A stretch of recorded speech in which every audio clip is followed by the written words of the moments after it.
নবীজিরে সালত পাইলো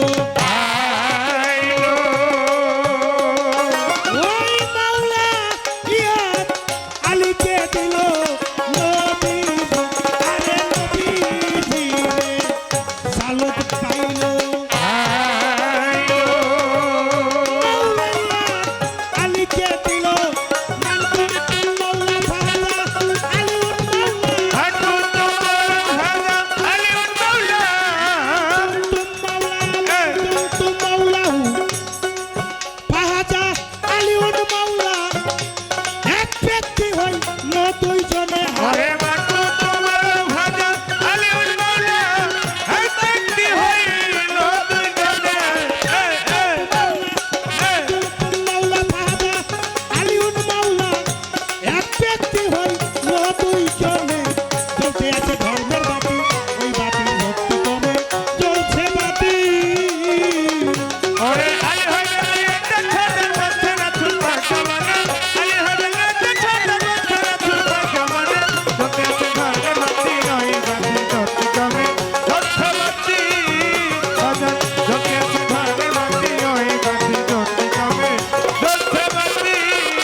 চেনরে মো আলী হায়দার তাদের একজন পাতান যাতন চেনরে মো ওই আলী হায়দার তাদের একজন মাওলা আলী আলী মাওলা আলী মাওলা আলী মাওলা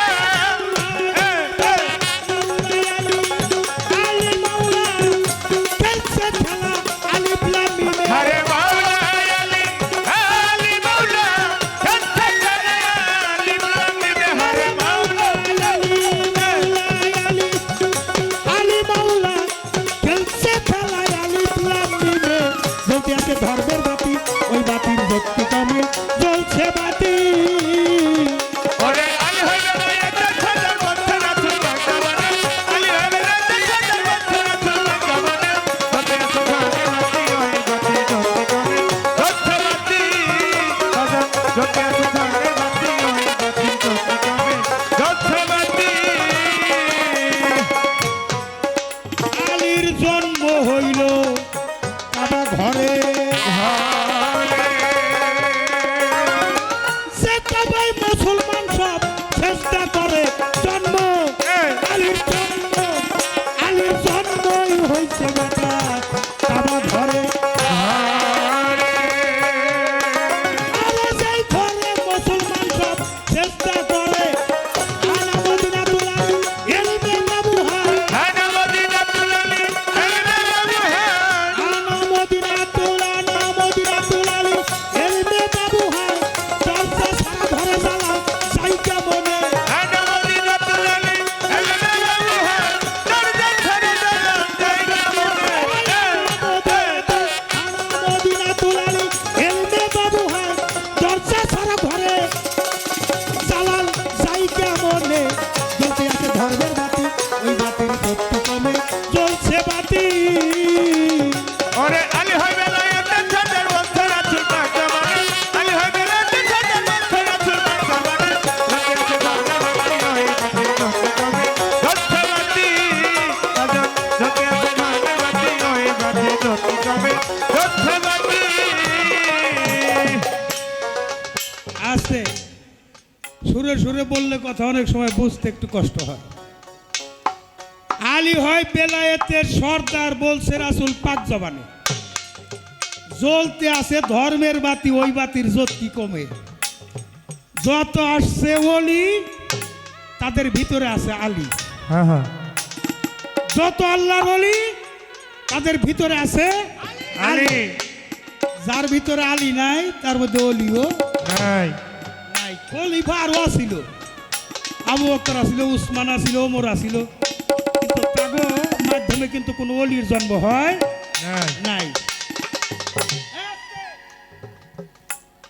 কানের কলিতে বলা হয়েছে রেসালত আমার রাসূল পাইল মাওলাইয়াত আলী রে দিল মান কুনতুম মান কুনতুম মাওলা ফাহাজা আলিউন মাওলা, এক ব্যক্তি হইল দুইজনে।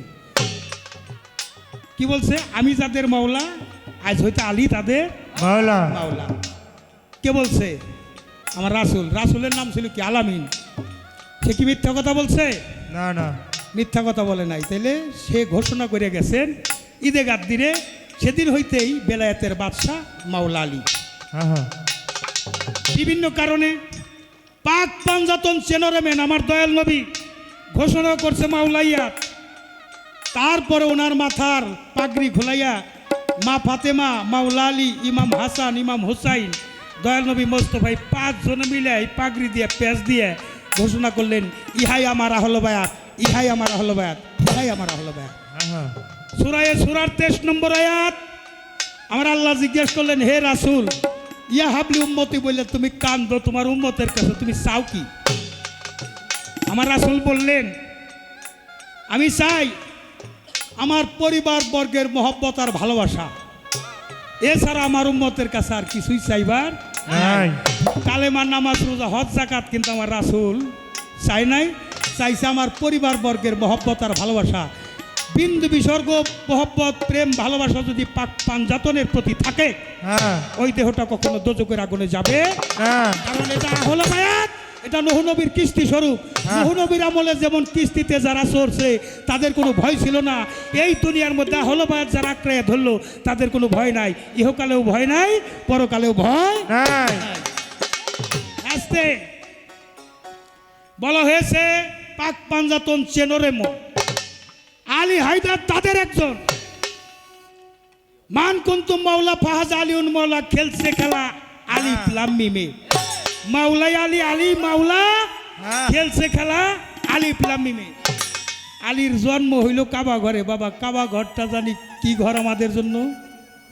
মুসলমানের জন্য কাবা ঘর হইল কেবলা। হ্যাঁ মুসলমানের কেবলা হইল কাবা ঘর। হ্যাঁ, কাবা ঘর কার ঘর? আল্লাহর ঘর। আল্লাহর ঘর। বাহ, আপনারা সবাই মিলে কোন তো কাবা ঘর কার ঘর? মানুষ আল্লাহ একটু শক্তি দিয়া দাও, জবান একটু খুলে কুক। কাবা ঘর কার ঘর? আল্লাহর ঘর। আলহামদুলিল্লাহ, কাবা ঘর আল্লাহর ঘর। আল্লাহর ঘরে একজন ব্যক্তির জন্ম হয়েছে, আর কারো জন্ম হয় নাই, কোনোদিন হবে না, না। যার জন্ম হয়েছে ঘরটা হইল এটা আলতাফ পীর সাহেবের ঘর। যদি ঘরে কেউ আসে তাহলে আলতাফ পীর সাহেব আসবো, হ্যাঁ, নাহলে তার প্রতিনিধি আসবো। কি কন আরিফ ভাই? তাহলে ঘর যার, হ্যাঁ, আগমনও তার, নাহলে তার প্রতিনিধি। তাই হয়েছে আমাদের জন্য কেবলা। কেবলা, কাবা কেবলা। এই জন্য আমার গানে আবার গাইছি, আমার দয়াল বাবা কেবলা কাবা, কেবলা কাবা রাসূল আল্লাহ। হ্যাঁ, আমার কেবলা কাবা হইলো মাওলা আলী, আমার কেবলা কাবা হইলো আলতাফ পীর সাহেব। হ্যাঁ, প্রত্যেকটা ভক্তের মুর্শিদ হইল কেবলা কাবা। হ্যাঁ। কাবা শব্দের অর্থ সুন্দর বস্তু, কেবলা অর্থ সামনে ধর, চোখে দেখে শুনে দিল হুজুরি নামাজ নামাজ পড়। অনুমানে সেজদা দিলি, সেজদা কে পাইলো তারে না চিনলি। হ্যাঁ, এই জন্য যাই না শুনে সেজদা দিন লাগবো। সেজদা দেই কোন জায়গায়? হ্যাঁ, সেই জায়গায় সেজদা দিয়ে আদম গুনাহগার, আদমরে সেজদা নিয়ে আর সমস্ত ফেরেশতারা সেজদা দিয়ে উদ্ধার পাইল। একজন ব্যক্তি সেজদা জানায়, সেটা হলো মকরম। 9.5 লক্ষ বছর ইবাদত করছে ফেরেশতাদের মাস্টার, এক আদমের পায়ে সেজদা না দিয়ে গুনাহগার হয়ে গেছে। হ্যাঁ, এখনো যারা এই জায়গাটায় সেজদা দেয়, হ্যাঁ, সেজদাও 2 প্রকার। একটা তাজিমি সেজদা, সম্মান সূচক, হক কল্যাণের উদ্দেশ্যে একটা সেজদা, আল্লাহর কাছে সেজদা। এখন